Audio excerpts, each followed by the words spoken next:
আসসালামু আলাইকুম সবাইকে আরএস টিভির বিজ্ঞান ও প্রযুক্তি ভিত্তিক সংবাদে স্বাগত জানাচ্ছি। আমি খাদিজা আক্তার বৃষ্টি। সামনের 24 ডিসেম্বর 2021 হতে চলেছে জেমস ওয়েব স্পেস টেলিস্কোপের উদ্ঘাটন। এর কক্ষপথ পৃথিবী থেকে 15 লক্ষ কিলোমিটার দূরে, যেখানে পৌঁছতে এর সময় লাগবে 1 মাস। নাসা, ইউরোপিয়ান স্পেস এজেন্সি এবং কানাডিয়ান স্পেস এজেন্সি এর সম্মিলিত উদ্যোগে তৈরি করা হয়েছে এই টেলিস্কোপটিকে। আমরা প্রায় সকলেই জানি বিখ্যাত সেই হাবল টেলিস্কোপের কথা, যা উদ্ঘাটন করা হয়েছিল 1990 সালের 24 এপ্রিল। নাসা জেমস ওয়েব টেলিস্কোপটিকে তার উত্তরসূরি হিসেবেই দেখছেন, কারণ এই হাবল টেলিস্কোপ আমাদের এনে দিয়েছে মহাবিশ্ব সম্পর্কে অজানা অনেক তথ্য, এবং এর উপর ভিত্তি করেই আমরা অগ্রসর হওয়ার অনুপ্রেরণা পেয়েছি সেই অজানা সাগরে ডুব দেওয়ার অনুপ্রেরণাও।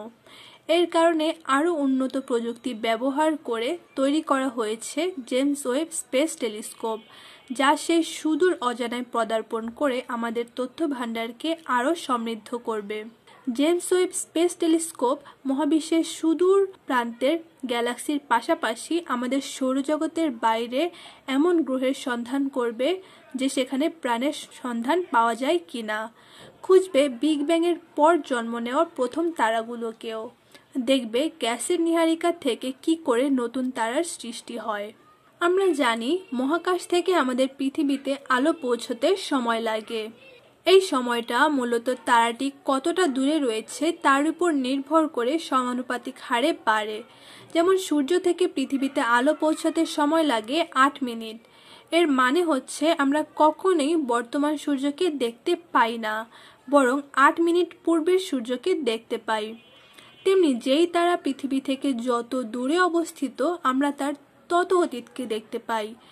তাই যেভাবে আমরা 8 মিনিট আগের সূর্যকে দেখি, তেমনি 1380 আলোকবর্ষের দূরের তারা যখন আমরা দেখতে পাবো, তখন আমরা 1380 কোটি বছর পূর্বের চেহারা দেখতে পাবো, মানে বিগ ব্যাংয়ের ঠিক পরের মুহূর্তে জন্মানো নক্ষত্র এবং গ্যালাক্সিগুলোকে।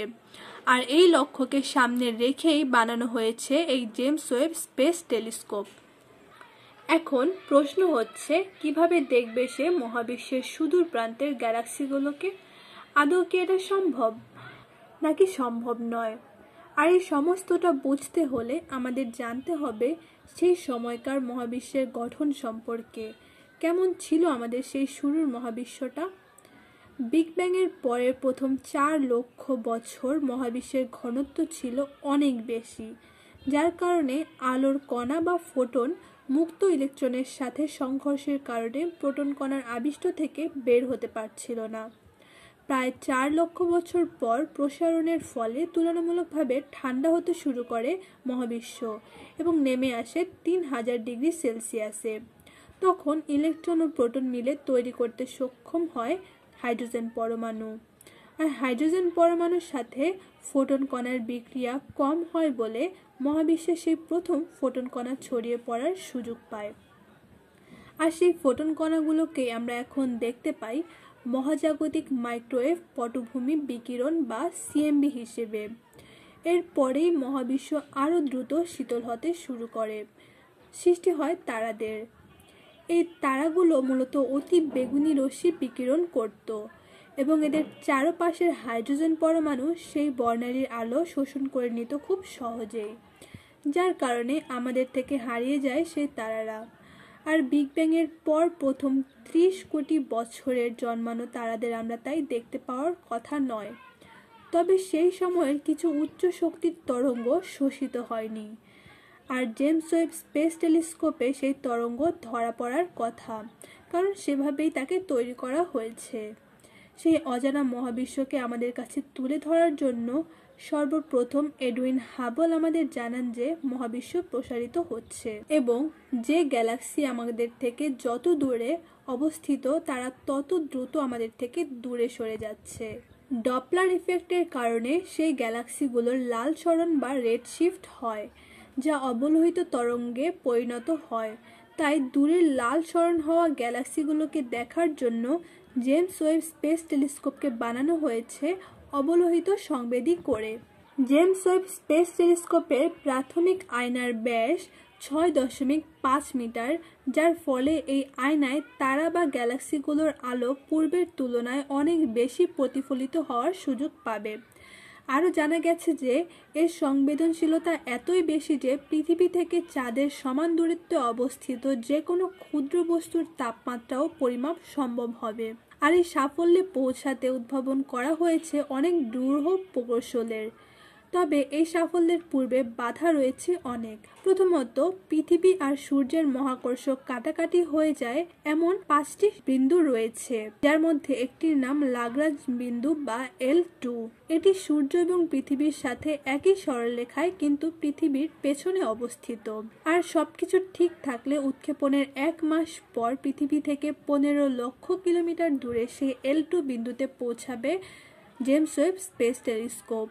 আর এতটা দূরত্বের কারণে কোনো প্রকারের যান্ত্রিক সমস্যা হলেও নভোচারী পাঠিয়ে সেটিকে ঠিক করার উপায় নেই। দ্বিতীয়ত, জেমস ওয়েব স্পেস টেলিস্কোপ কাজ করবে অবলোহিত তরঙ্গে, আর অন্য কিছুর তাপ এর সংবেদনশীলতা কমিয়ে দেবে। এমনকি নিজের যন্ত্রাংশের উপর তাপ পর্যবেক্ষণেও সমস্যার সৃষ্টি করতে পারে। তাই মহাবিশ্বের শেষ সীমা থেকে আসা অবলোহিত তরঙ্গ ধরার জন্য টেলিস্কোপটিকে রাখতে হবে পরম শূন্য তাপমাত্রার মাত্র 50 ডিগ্রি ওপরে, অর্থাৎ 50 কেলভিনে। পৃথিবী আর সূর্যের তাপ থেকে বাঁচানোর জন্য এটির প্রয়োজন একটি সৌরতাপীয় ঢাল। এই ঢালটির ক্ষেত্রফল 294 বর্গমিটার। এই ঢালটি অতি গুরুত্বপূর্ণ, কারণ এটি ছাড়া দূরবীনটি কোনো কাজ করতে পারবে না। তৃতীয়ত, আরেকটি গ্রাহক যন্ত্রকে রাখতে হবে পরম শূন্য তাপমাত্রার মাত্র 7 ডিগ্রি ওপরে। আর শীতল রাখার যন্ত্রের তাপমাত্রা এর সংবেদনশীলতা কমিয়ে দিতে পারে। আর এই কম্পন থামানোর জন্য প্রয়োজন হয়েছে বিশেষ সব প্রকৌশল উদ্ভাবনের। জেমস ওয়েব স্পেস টেলিস্কোপের আয়নাটি কিন্তু কাচের তৈরি নয়, এটি হালকা কিন্তু অনমনীয় বেরিলিয়ামের তৈরি, যার ওপরে দেয়া হয়েছে খুব সূক্ষ্ম সোনার প্রলেপ। এখানে সোনা ব্যবহারের কারণ হচ্ছে সোনা অবলোহিত তরঙ্গ খুব ভালোভাবে প্রতিফলিত করতে পারে। 6.5 মিটার ব্যাসের আয়নাটি রকেটে ঢোকানো সম্ভব নয়, তাই 18টি ষড়ভুজাকৃতির 1.32 মিটার আকারের আয়না ভাঁজ করে পাঠানো হবে। এটি গন্তব্যে পৌঁছালে সবগুলো জুড়ে বড় আয়নাটি গঠিত হবে। পৃথিবীতে তথ্য পাঠানোর জন্য জেমস ওয়েব স্পেস টেলিস্কোপতে একটি উচ্চ শক্তির ও একটি মধ্য শক্তির অ্যান্টেনা রয়েছে। উচ্চ শক্তির অ্যান্টেনাটিকে পৃথিবীতে অবস্থিত কোনো বড় অ্যান্টেনার দিকে তাক করতে হবে। অন্যদিকে মধ্য শক্তির অ্যান্টেনাটি থেকে একটি বড় জায়গা জুড়ে অনেকগুলো অ্যান্টেনার কাছে তথ্য পৌঁছাতে পারবে। টেলিস্কোপটির সব যন্ত্র চালানোর জন্য প্রায় 2000 ওয়াট ক্ষমতা লাগবে, যার পুরোটাই আসবে সোলার প্যানেল থেকে। এই সোলার প্যানেলগুলোর দৈর্ঘ্য 6 মিটার করে, যা উৎক্ষেপণের পরে খুলবে। আমরা হয়তো বুঝতেই পারছি কত হাজারো বাধা পেরিয়ে কাজ করতে হবে জেমস ওয়েব স্পেস টেলিস্কোপটিকে। এত কিছুর মধ্যে এর কোনো একটি অংশ কাজ না করলে পুরো অকেজো হয়ে পড়বে $10 বিলিয়ন খরচ করে তৈরি করা এই টেলিস্কোপটি। বিজ্ঞান তার অধ্যাবসায় দিয়ে কাজ করে যাচ্ছে আমাদের কাছে মহাবিশ্বের খুঁটিনাটি তথ্য তুলে ধরতে। আশা করি জেমস ওয়েব স্পেস টেলিস্কোপ তার সকল বাধা পেরিয়ে নির্ধারিত কাজগুলো করে আমাদের মহাবিশ্বের শেষ প্রান্তের আরও কাছে নিয়ে যাবে। আজ এ পর্যন্তই।